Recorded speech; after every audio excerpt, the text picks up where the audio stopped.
Welcome to our presentation. I am Bilal, leader of Group 13, and today me and my team members, Suren and Haushan, will be presenting our project, E-commerce Customer Segmentation.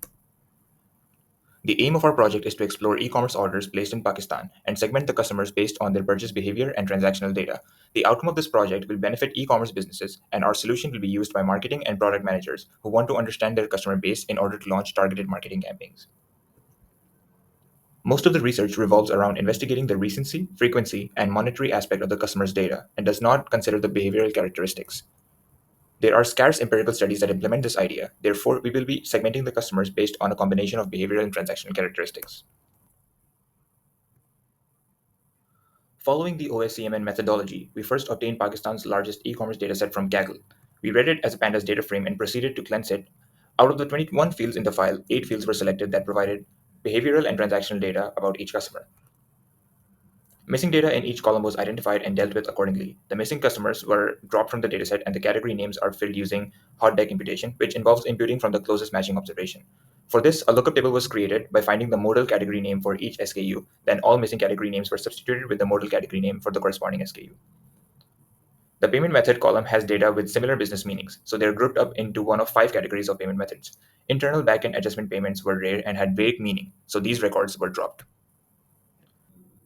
A histogram of the price column showed that many prices are centered around zero, which is anomalous for item price. And in Pakistan, a minimum order for even the cheapest item would cost at least 10 PKR. Therefore, prices less than 10 PKR are filtered out. A box plot of discount amount showed negative and very high discounts, and therefore these discounts were removed and made sure that they represent at most 50% of item prices. However, discounts can only be availed on certain types of payments. To clean this more efficiently, a new discount percentage column was created and visualized across payment methods. Outliers were found in cash and voucher-based payments and hence were filtered out. The grand totals in the dataset did not seem to be consistent with the price, quantity, and discount amounts, and on thorough inspection, it was found that almost 290,000 records had mismatched grand totals. These were all corrected using the formula that you see here. Box plots of grand totals across payment methods showed that hundreds of thousands of PKR were being paid via cash, vouchers, and mobile wallets. Realistically, such large sums cannot be paid with these methods, so these outliers were removed by filtering out all values that fell outside the upper bound of the box plots. After cleaning the numerical data, the data types for customer ID and created ad fields were adjusted. Most of the selected columns were renamed to easier to understand names, and duplicate rows were found to be around 114,000, which were then dropped from the data frame. And with that, the dataset was clean and ready for exploration. Hello, my name is Surin. I will explain about exploratory data analysis. We actually ask 5 questions to understand the data we have. The first one are what are the summary statistics of the data, like what are the mean, median, standard deviations. And second question, what are the most popular product categories and preferred payment methods. Third is how do payment preference vary across different product categories. Fourth is how does discount usage vary across payment preference and product categories. Last but not least, what is the peak selling period. For summary of data inside, we have four or rather three, four important column which order date. In order date, we actually able to find when is the first order placed by mean category, where the first order was placed on 1st July 2016, and with max attribute we actually managed to find that the last or the latest order is placed on 20th August 2018.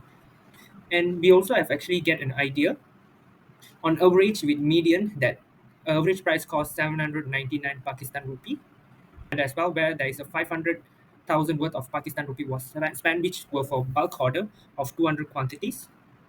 And there are also minimum price, which is 10 Pakistan rupee as well. And moving on to quantity column, almost all the customer actually placed one quantity only, except in rare instances where there's a bulk order will purchase as well 200 quantity. And for the discount as well, that only a selected few customers actually enjoying discounts, especially if let's say there's a bulk spending which is 50% discount. And there is also, and there is on average based on mean it's a 5% discount, so a very selective customers only enjoying the discount. For popular category, there's two popular category. First is electronic gadgets and men's fashions.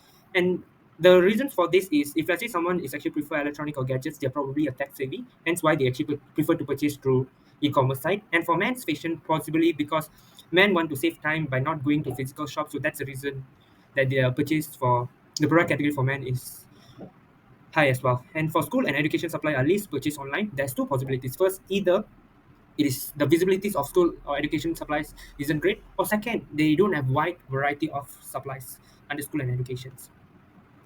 For payment preference, cash-based payment dominate on the e-commerce side. This actually shows that maybe customers actually prefers cash on delivery payment method. Followed by that, credit, debit, and mobile e-wallet almost equally contributed, which could be due to increase in number of smartphones and laptops at this day and age. And third is voucher and store credits are underutilized, most probably because only selected customers actually getting vouchers or store credit. Next, payment preference across product categories. Cash-based payment is dominated mostly in all categories, and notably in men's and women's fashion. The reason could be because maybe since it's actually fashion outfit, customers could be actually prefer to see the product, see or feel the product before actually making a payment, which is the reason cash on delivery or cash-based payment for those categories are high. And second is for electronic purchases or devices, appliance are mostly made purchased to digital payments like e-wallets or credit debit card. Vouchers and store credits are almost always least preferred payment method as well.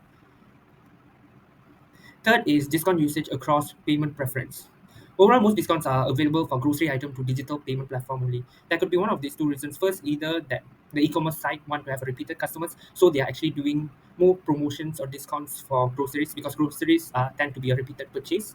Or maybe the payment digital payment platform like credit debit card or e-wallet company, they could actually do a promotion as well to use their services like e-wallet or credit card to purchase groceries. And second is vouchers and store credit is relatively give low discount as well since voucher itself considered as a discount. And no discount were used or given for cash on delivery. The reason could be because the e-commerce site could actually want to lower the risk of order cancellation if I say cash-based delivery, so they encourage on using other payment method.